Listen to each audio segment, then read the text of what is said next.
ಶಿಡ್ಲಘಟ್ಟದಲ್ಲಿ ಪೌರಾಯುಕ್ತೆಗೆ ಧಮಕಿ ಹಾಕಿದ ಆರೋಪ ಪ್ರಕರಣಕ್ಕೆ ಸಂಬಂಧಪಟ್ಟಂತೆ ರಾಜೀವ್ ಗೌಡಗೆ ಕೋರ್ಟ್ನಿಂದ ನಿರೀಕ್ಷಣಾ ಜಾಮೀನು ಸಿಕ್ಕಿದೆ.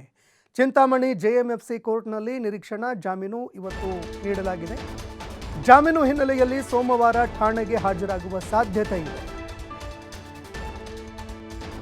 ಇನ್ನು ರಾಜೀವ್ ಗೌಡ ಎಲ್ಲಿ ತಲೆಮರೆಸಿಕೊಂಡಿದ್ದಾರೆ ಅಂತ ಪೊಲೀಸರು ತಂಡೋಪತಂಡವಾಗಿ ಹುಡುಕಾಡೋದಕ್ಕೆ ಮುಂದಾದರೂ ಕೂಡ ರಾಜೀವ್ ಗೌಡ ಎಲ್ಲಿದ್ದಾರೆ ಎನ್ನುವಂಥದ್ದು ಪತ್ತೆನೇ ಆಗಲಿಲ್ಲ.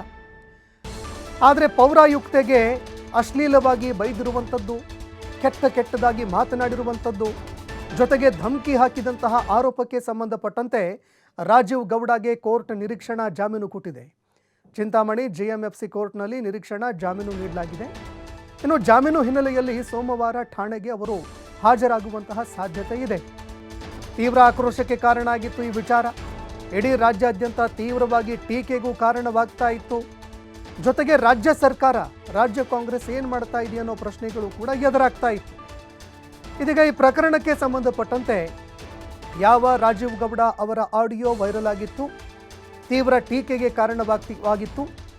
ರಾಜೀವ್ ಗೌಡಗೆ ಕೋರ್ಟ್ನಿಂದ ನಿರೀಕ್ಷಣಾ ಜಾಮೀನು ಸಿಕ್ಕಿದೆ. ಒಂದೆಡೆ ಪೊಲೀಸರ ಕೈಗೂ ಕೂಡ ಅವರು ಸಿಗಲಿಲ್ಲ. ಎಲ್ಲಿ ತಲೆಮರೆಸಿಕೊಂಡಿದ್ದಾರೆ ಅನ್ನುವಂಥದ್ದು ಕೂಡ ಪೊಲೀಸರಿಗೆ ಗೊತ್ತೇ ಆಗಲಿಲ್ಲ. ಅದಾದ ನಂತರ ಈಗ ಸೋಮವಾರ ಅವರು ಠಾಣೆಗೆ ಹಾಜರಾಗುವ ಸಾಧ್ಯತೆ ಇದೆ ಅಂತ ಹೇಳಲಾಗ್ತಾ ಇದೆ.